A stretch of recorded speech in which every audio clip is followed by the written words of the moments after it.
در این ویدیو به معرفی و بررسی یه ابزار جدید در تریدینگ ویو خواهیم پرداخت که با نمایش قدرت واقعی حرکات قیمت بهتون در تشخیص فاز روند یا رنج بازار، کاهش سیگنال های اشتباه ناشی از نوسانات کاذب کمک کرده و به عنوان فیلتری مناسب برای ورود یا خروج از معاملات مورد استفاده قرار بگیره. پیشنهاد میکنم این ویدیو رو از دست ندین و تا انتها با بنده همراه باشید. دوستان عزیز سلام، من علیرضا هستم و به کانال خودتون، کانال گلدن تریدینگ سیستم خیلی خوش اومدین. خیلی خوشحالم که با یه ویدیوی دیگه میتونم در خدمتتون باشم. اندیکاتوری که در تصویر مشاهده میکنید یه ابزار پیشرفته و کاربردی در تحلیل تکنیکال هست که با تکیه بر منطق پرایس اکشن به معامله‌گران کمک میکنه تا قدرت و ضعف بازار رو در سه حالت اصلی یعنی صعودی، نزولی و بدون روند یا همون رنج رو به طور دقیق شناسایی کنند. این ابزار بر پایه پرایس اکشن بریکوت طراحی شده. منظور از بریکوت بسته شدن کندل بالای سقف یا پایین کف کندل قبلی هست که در این صورت نمایانگر قدرت بازار هست. در مقابل هر گونه بسته شدن قیمت در محدوده داخلی کندل قبل به عنوان نشانه ضعف در نظر گرفته میشه. محدوده نوسان اندیکاتور از لول های 0 تا 100 متغیر هست و به صورت پیش‌فرض از اعداد 20 و 80 به عنوان سطوح آستانه بالا و پایین استفاده میشه. بدین منظور زمانی که این خط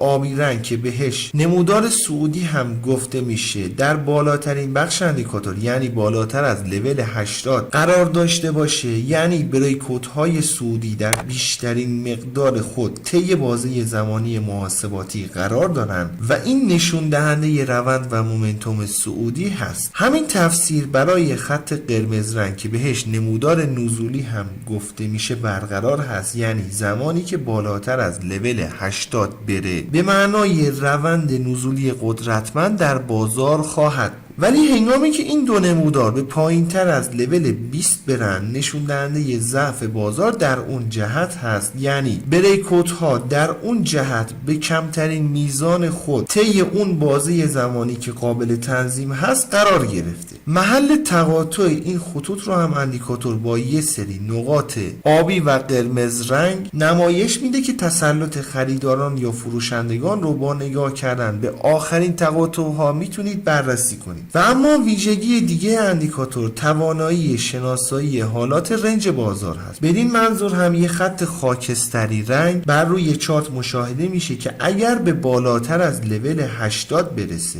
نشون دهنده تقویت حالت رنج در بازار هست و در مقابل به پایین تر از لول 20 هم بره یعنی نشون دهنده کاهش حالت رنج در بازار هست. با ترکیب این خطوط میتونید حالت ضعف در روند رو شناسایی کنید. به فرض مثال در این ناحیه که خط رنج به بالاتر از لول 80 رفته، اگه دقت کنید خط آبی و قرمز رنگ در ضعیفترین حالت خودشون قرار داشتن و نشونه بی تصمیمی در بازار هست. مشخص نیست که قرار روند به سمت بالا حرکت کنه یا به سمت پایین، ولی در این محدوده که خط رنج به پایین تر از لول 20 رسیده و بریکوت های صعودی در بالاترین حد خودشون قرار دارن، با ورود خط قرمز رنگ به آستانه پایینی در ادامه شاهد یک روند بسیار مناسب در جهت صعود هستید. تمامی این خطوط هم دوستان هنگامی که از آستانه بالایی یا پایینی عبور میکنند هم نشانه ای از تغییر رفتار بازار رو اطلاع میدن که باز میتونید ازش دیدگاه های معاملاتی مناسبی رو دریافت کنید. برای انداختن اندیکاتور روی چارت باید وارد سربرگ ایندیکیتورز بشیم. در تب سرچ بار عبارت کندل بریکوت آسیلیتور رو وارد کنیم. این اندیکاتور هست که توسط لوکس الگو طراحی شده. بسیار خوب، اجازه بدین به قسمت تنظیمات اندیکاتور هم بپردازیم. گزینه ویندو در واقع همون بازه زمانی که در اون بریکوت ها شناسایی میشه رو تعیین میکنید. گزینه اسموتینگ متد میتونید از 10 میانگین متحرک برای هموارسازی داده ها استفاده کنید که هر کدوم انتخاب بشه.